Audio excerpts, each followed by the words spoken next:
Good afternoon and welcome to the Living Well radio program. You can find us here every Wednesday at 1 p.m. on KATB 89.3 in Anchorage as well as KJLP 88.9 on Palmer. You can also catch us online at katb.org.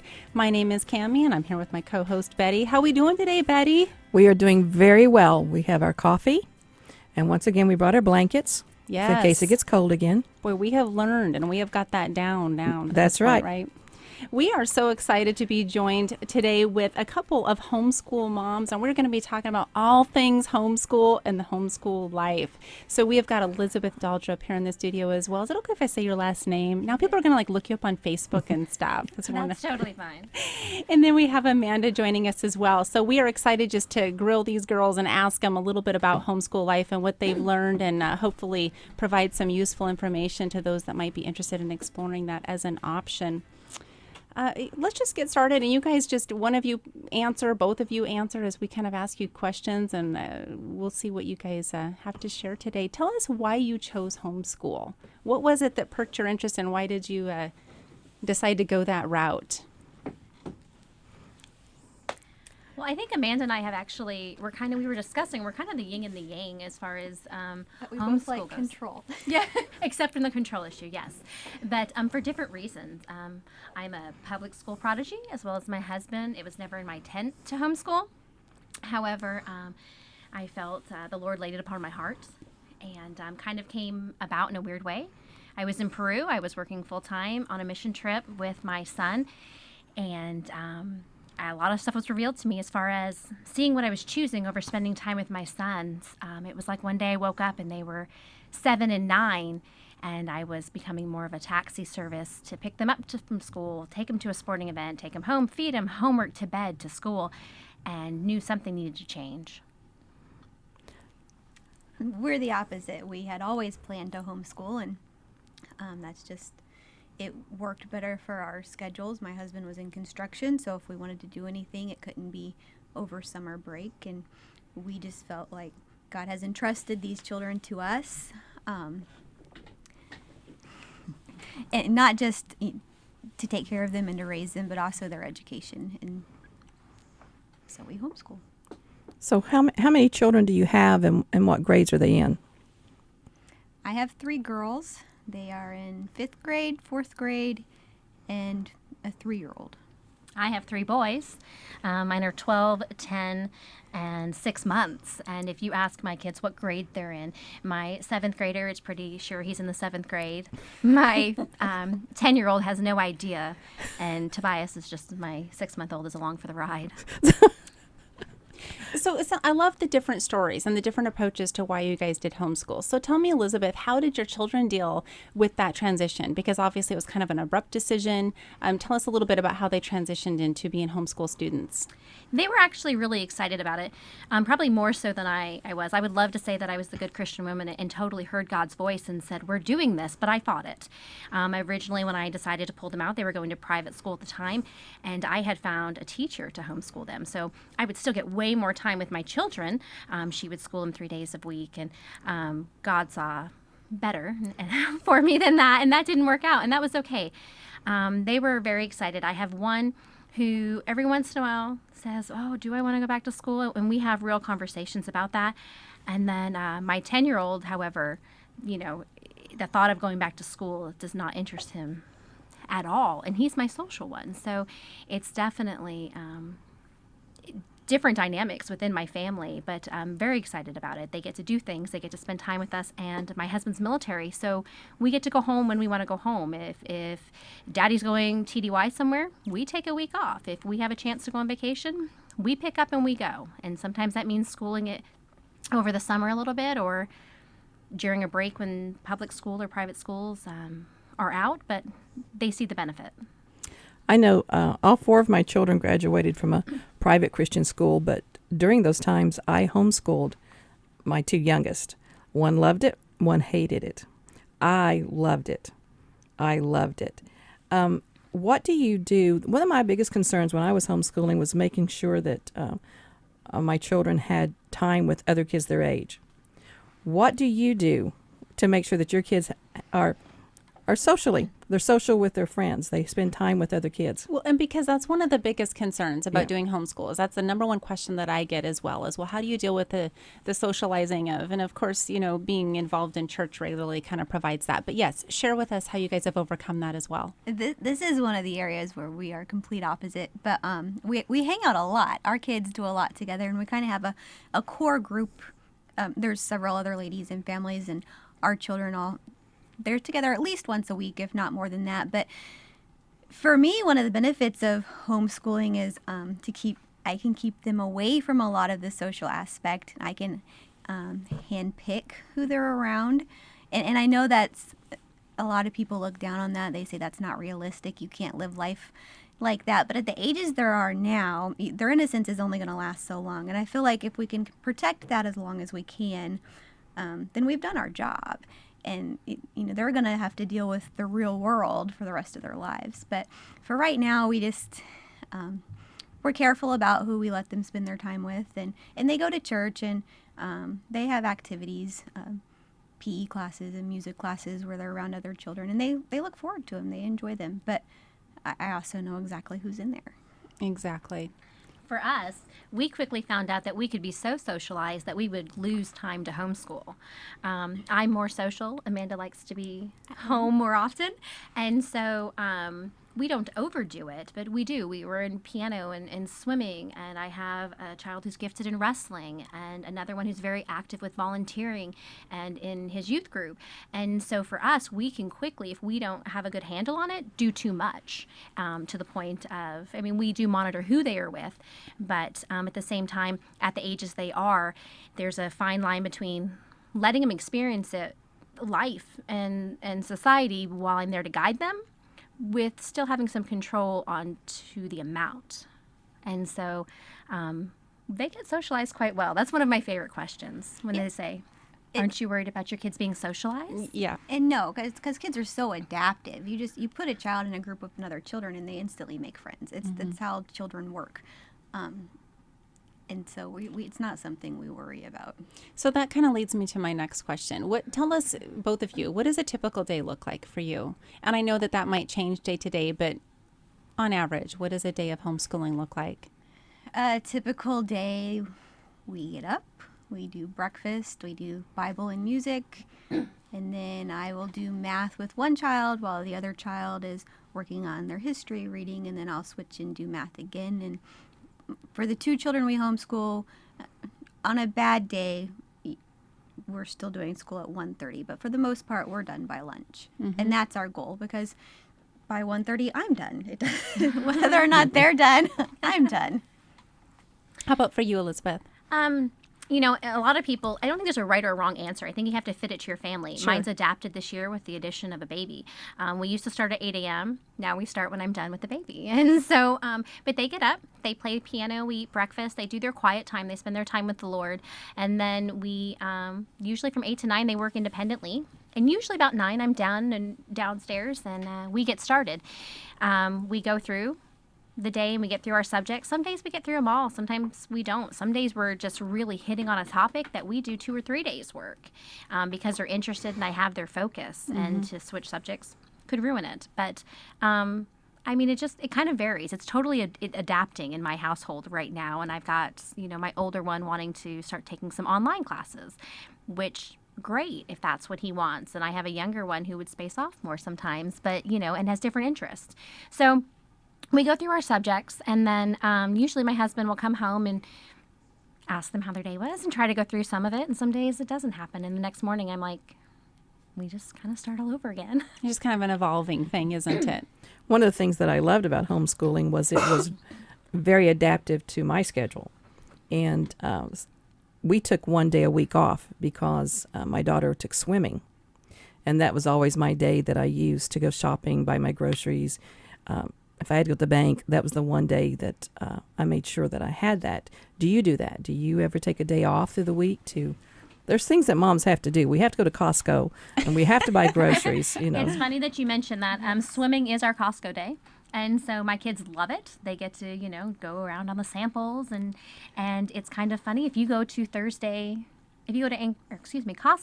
on any given Thursday, And you will see a plethora of homeschool children, and they kind of think it's neat. They're like, "Hey, you're not in school either," And flatbed carts. and flatbed carts, right? So, which leads me into sometimes, there's a variety of homeschool families. The stereotypical homeschool family isn't necessarily the used to be. norm. No, and so it's definitely evolving.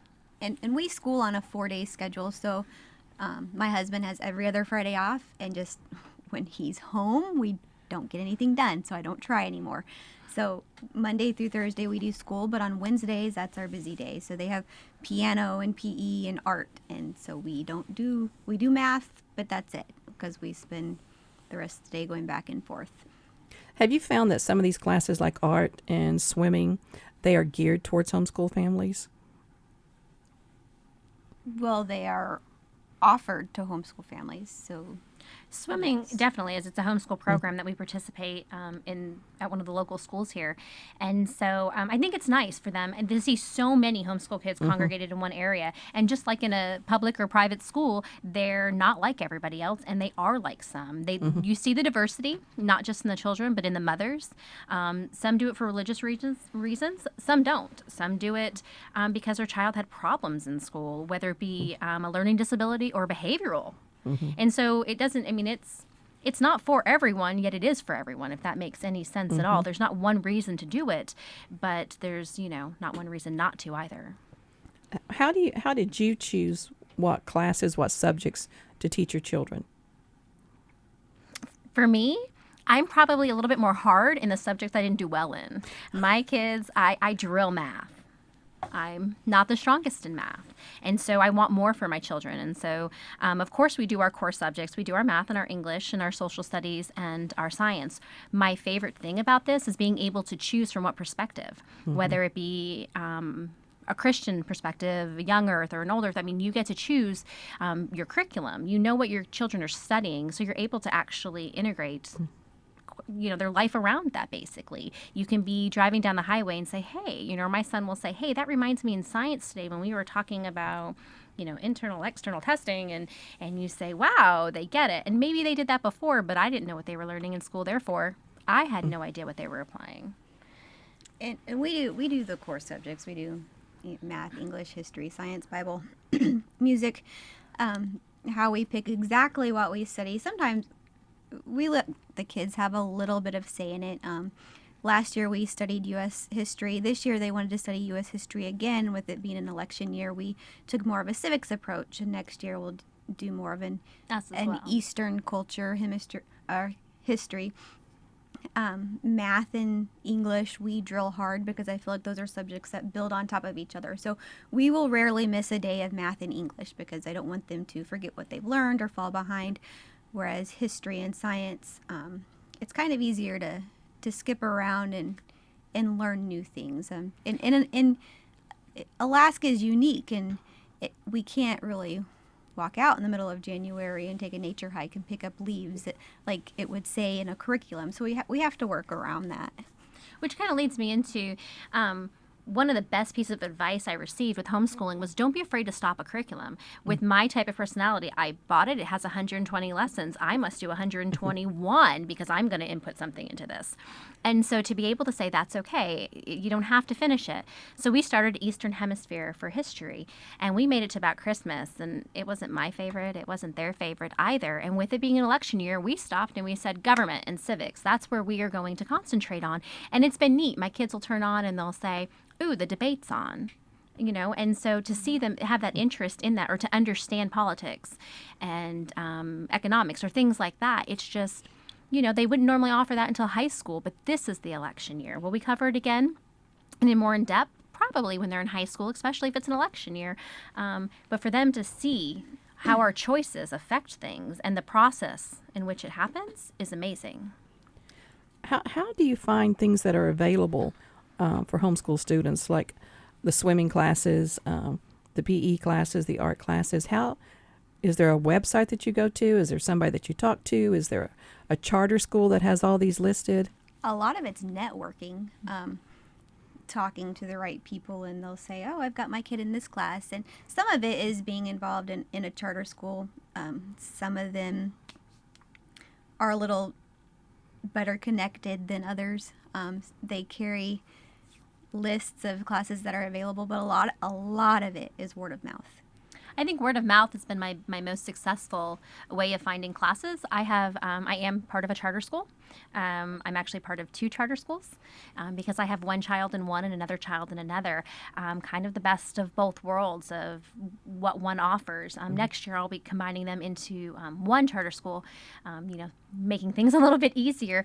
But networking is probably the biggest way, whether it be talking to another mom at swimming, whether it be just knowing a child is homeschooled and his interest is in whether it be wrestling or Civil Air Patrol or something like that, and you say, oh, tell me more about that. And so that has a lot to do with it. And then I'm constantly still finding more because so many of them have so much participation, they don't advertise.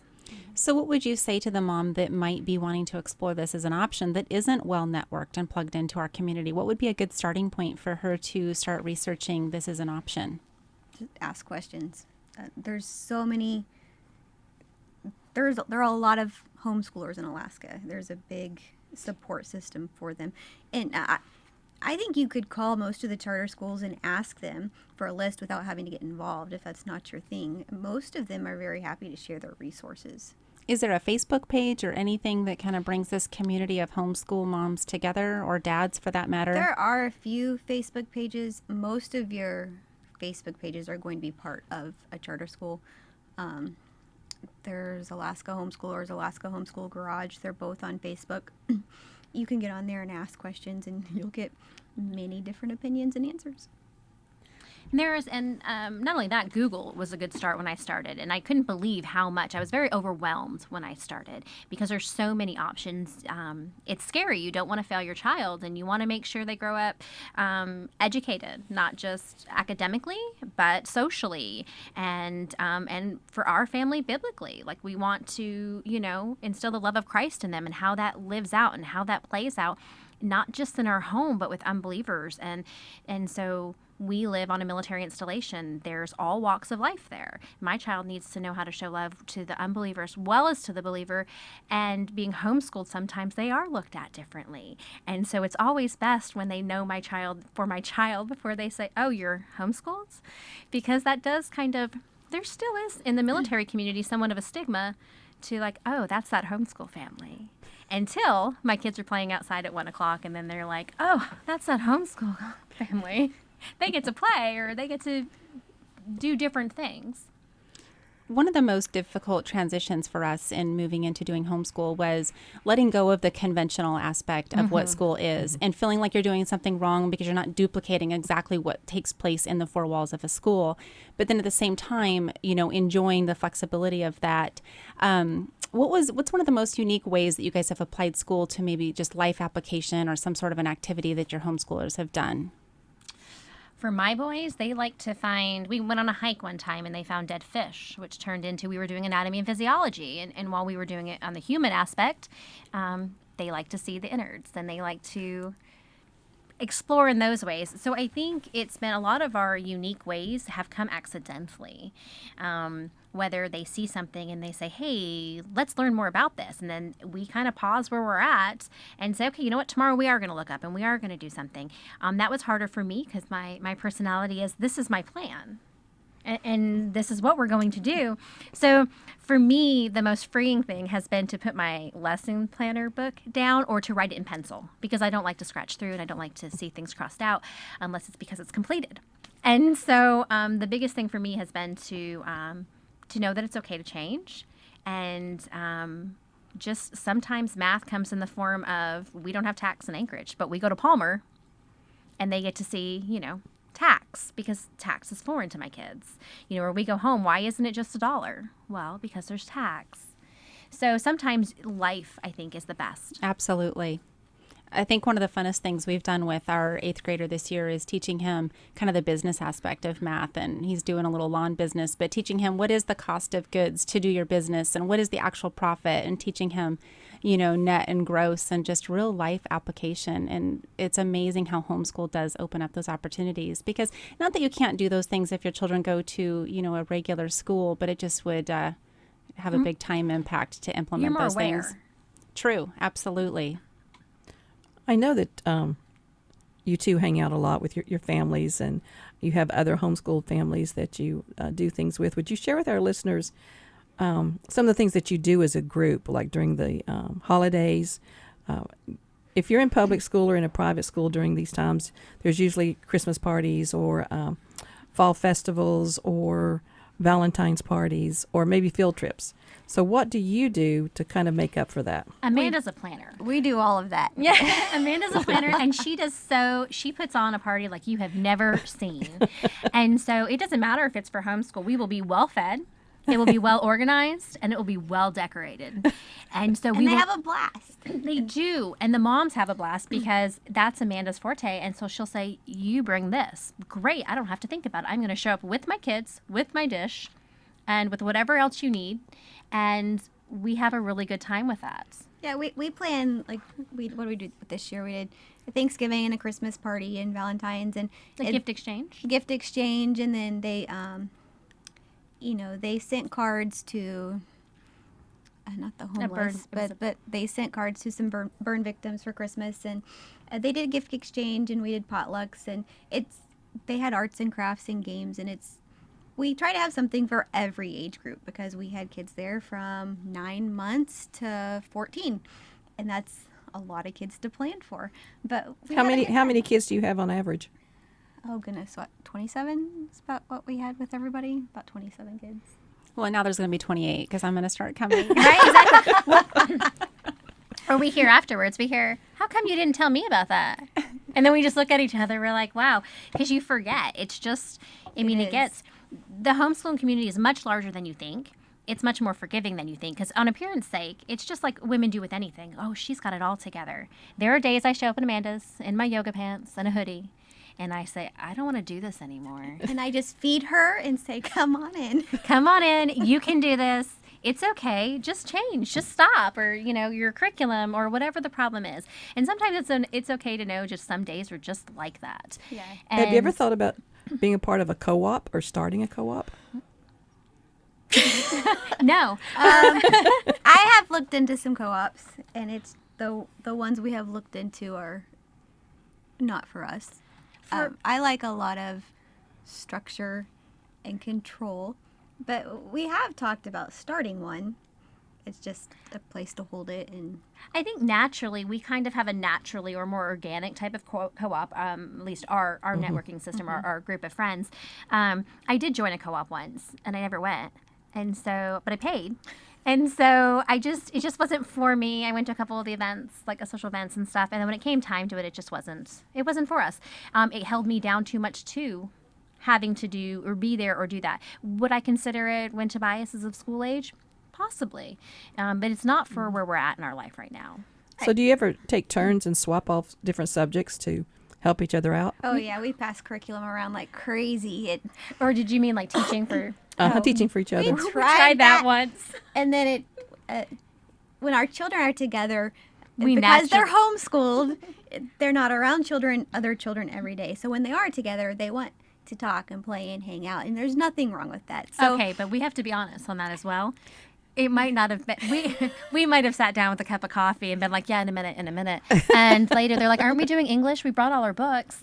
And we said, yeah, we're going to get to that.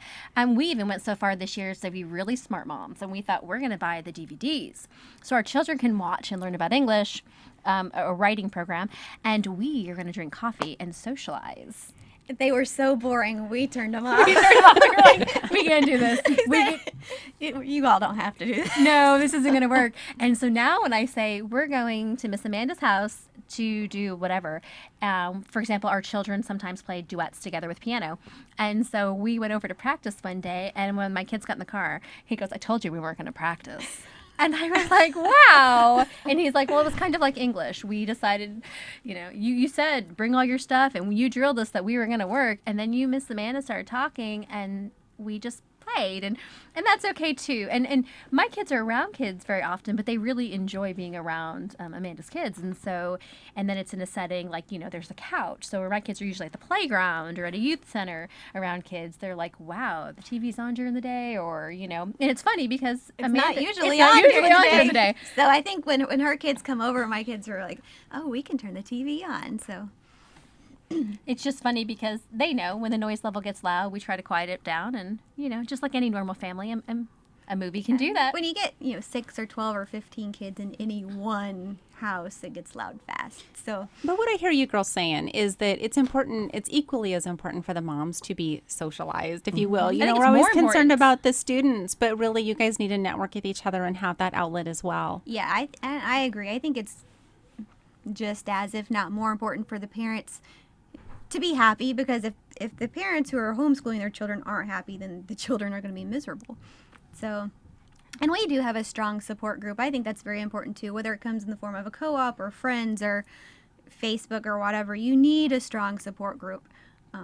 People to bounce ideas off of, people to call and say, I had a horrible day. What do I do with this now? Or sometimes even the complaining, we get we're real. I'll say, oh, and I'll start to say it, and she'll go, that's not an option. I'll be like, it shouldn't be an option for me either.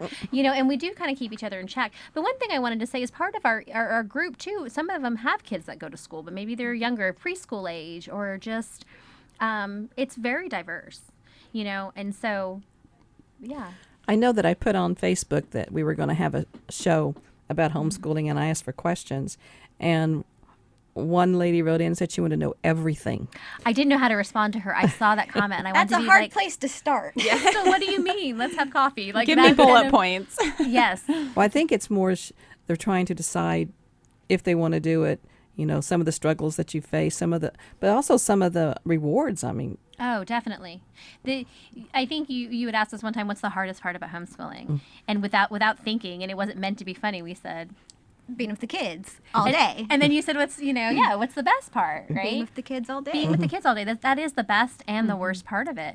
And so, that's definitely something to think about. I don't think homeschooling's for everyone. For this season in our life, it is for us. Will it continue to be? Lord willing, yes. But if those circumstances change, then we'll adapt according, to trying to remember always to put him first, and that our walk is not going to look like someone else's walk. The best piece of advice I would have for somebody is don't quit after that first year. Right. It really takes a good year to get the hang of things, especially if you're going through, in my opinion, if you're going through a charter school, it could take about a year to get used to it. Mm-hmm. But we have always taken it 1 year at a time. We'll say, well, we'll consider the next year when we get there. And this is our 5th year homeschooling, and now we're at the point where we're looking more long term. Maybe we do want to do this all the way through high school. So, and there are a whole lot more requirements once you get to high school than there are in elementary. But it's not for everybody. But I would And that's say, okay. if you feel like you want to try it, then go for it. Because you can spend as much or as little money on it as you want to. Yes. As we bring our program to a close today, girls, is there anything else that you would like to add or share? There's so much. There's so much to offer. I mean, there's definitely, homeschooling's been a blessing to our family. It has been an adjustment to our family. It's constantly evolving. I would say the one thing I'd want to add is don't look at that homeschool mom who's perfectly put together and dressed and makeup and think that's what your day is supposed to look like. I know you can't see us right now, but one of us is in yoga pants and one of us is in jeans. I mean, one of us needs, his hair is pulled back nicely and the other one's like, wow. I made it here today. I made it here today and my kids are being attended and, those type things. And so just grace is what I would say. I would leave everybody with grace, not just for your children, but for yourself and for your family as you adapt. well, girls, thank you for being here. It's been a lot of fun, and I'm sure a lot of women are going to enjoy everything you had to say. Yes, thank you so much for being here. You can join us next Wednesday right here on KATB 89.3 in Anchorage at 1 p.m., as well as KJLP 88.9 in Palmer. You can also catch us online at katb.org.